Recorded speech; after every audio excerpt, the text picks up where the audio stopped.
Welcome বন্ধুরা, আমি নারকেল দই দিয়ে চিংড়ি মাছ বানাচ্ছি। এই জন্য আমি 4টে চিংড়ি নুন হলুদ মাখিয়ে তেলের মধ্যে ভাজছি। আর মশলা এখানে পেস্ট করে রেখেছি। এর মধ্যে একটা গোটা পেঁয়াজ, 5 কোয়া রসুন, 1 ইঞ্চি মতো আদা, 3টে কাঁচা লঙ্কা, 2টো শুকনো লঙ্কা, কিছুটা পরিমাণ নারকেল আর 3 চামচ দই ওর মধ্যে দিয়েছি। আর লং, এলাচ, দারচিনি ওই পেস্ট দিয়ে মশলাটা পেস্ট করে রেখেছি।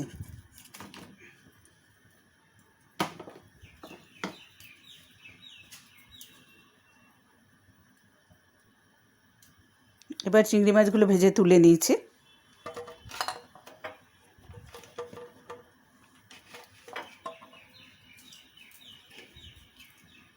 এবার কড়াই আমি তেল ঢাললাম।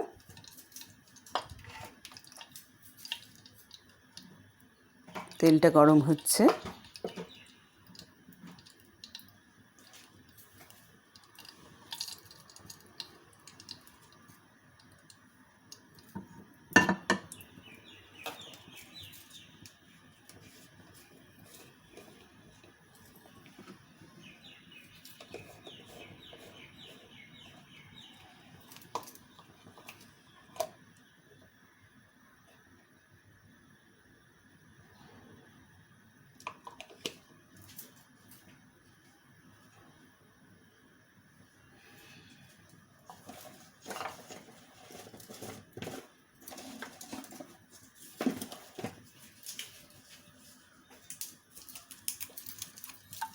এবারে একটা তেজপাতা অর্ধেক করে দিলাম, জিরে ফোড়ন দিলাম।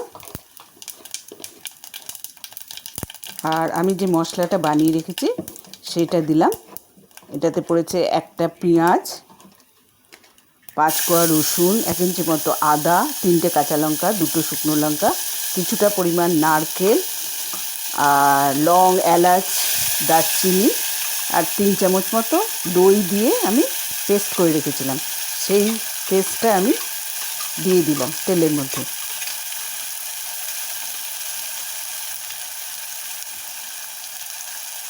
আপনারা এরকমভাবে বানিয়ে দেখুন, খুব ভালো লাগে খেতে। এবং আমার রান্নাটা অবশ্যই লাইক, সাবস্ক্রাইব, শেয়ার, কমেন্ট করবেন। কমেন্টে লিখবেন কেমন হলো। সাবস্ক্রাইব করলে অনেক নতুন নতুন আরও রান্না দেখতে পারবেন।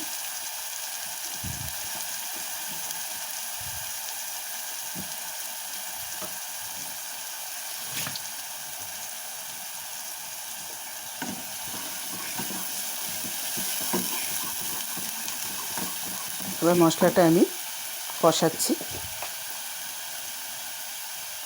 এর মধ্যে হলুদ দিলাম,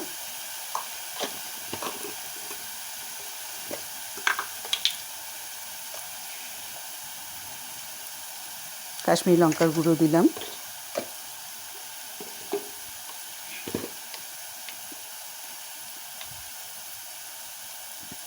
আধা চামচ ভাজা ধনে গুঁড়ো আর আধা চামচ ভাজা জিরে গুঁড়ো,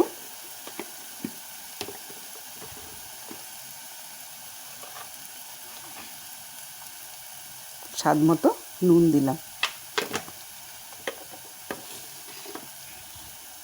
দিয়ে আমি মশলাটা কষাচ্ছি।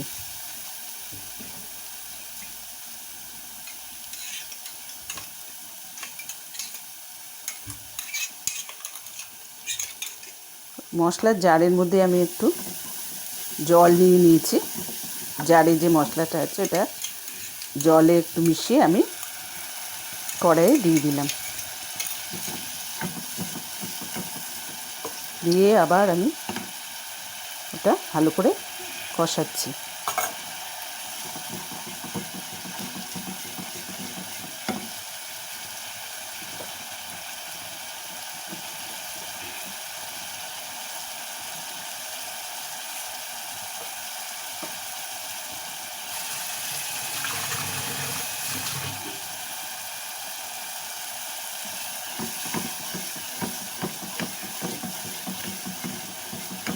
দেখুন, আপনারা এরকমভাবে অবশ্যই করবেন। খুব ভালো লাগে খেতে। ঘরে ট্রাই করুন, সাবস্ক্রাইব করুন, লাইক করুন।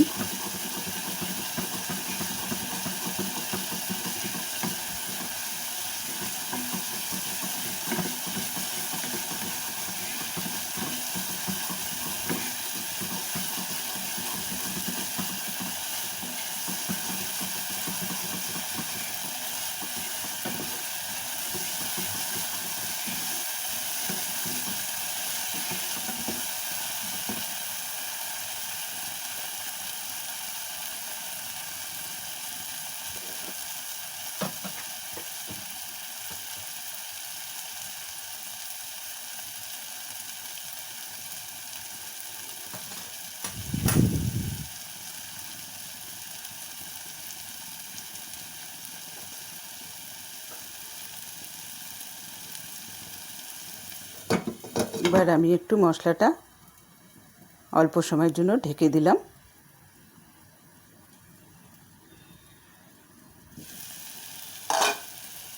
মশলাটা আমার কষে গেছে, ভাজা ভাজা হয়ে গেছে।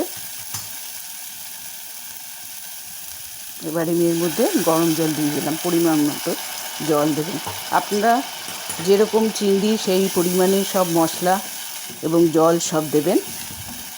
এবার একটু নেড়ে আমি, জলটা ফুটছে,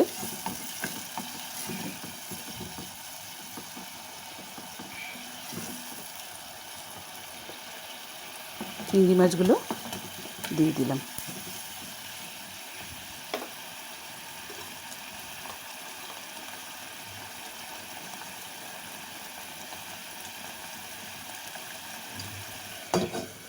চিংড়ি মাছগুলো দিয়ে আমি ঢাকা দিয়ে দিলাম। এবার আস্তে আস্তে হচ্ছে।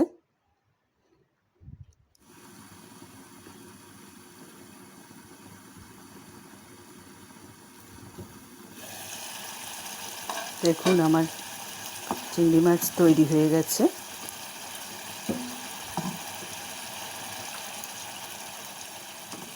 এবার আমি মাছটা ঢেলে নিচ্ছি।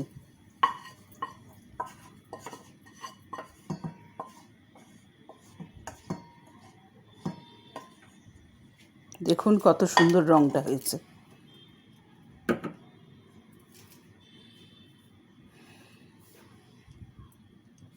এইভাবে আপনারা ঘরে ট্রাই করুন।